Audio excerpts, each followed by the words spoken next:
1939-cu il 14 aprel tarixində 3-cü Reyx bütün Çexoslovakiyanın işğalını başa çatdırdıqdan cəmi bir ay sonra ABŞ prezidenti Franklin D. Roosevelt Adolf Hitlerə rəsmi telegram göndərdi.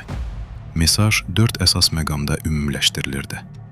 Dünyanın yeni bir müharibənin daimi qorxusu altında yaşaması, böyük dövlətlərin liderlərinin hələ də fəlakətin qarşısını almaq qabiliyyətinə malik olmalarına inam, beynəlxalq gərginliyi azaltmaq üçün hökumətlərin öz xarici siyasətləri barədə açıq bəyanat verməsi təklifi və qarşılıqlı sülh zəmanətləri verilərsə, silahsızlanma və dünya ticarətinin genişləndirilməsi üzrə danışıqlara başlanması təklifi.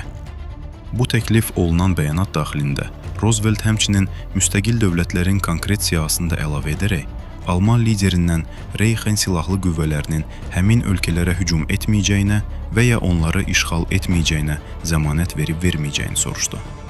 Hitlerin cavabı 14 gün sonra 28 apreldə 2 saatdan çox davam edən Reichstagın xüsusi iclası zamanı gəldi. O, istehza və sarkazmla telegramı, xüsusilə də ölkələrin siyahısını açıq şəkildə oxudu. Herr Roosevelt verlangt endlich die Bereitwilligkeit, ihm die Zusicherung zu geben, dass die deutschen Streitkräfte das Staatsgebiet folgender unabhängiger Nationen nicht angreifen und er nennt Finnland, Lettland, Litauen, Estland, Norwegen, Schweden, Dänemark, Niederlande, Belgien, Großbritannien, Irland, Frankreich, Portugal, Spanien, die Schweiz, Liechtenstein, Luxemburg, Polen, Ungarn, Rumänien, Jugoslawien, Russland, Bulgarien, Türkei, Irak, Arabien, Syrien, Palästina, Ägypten,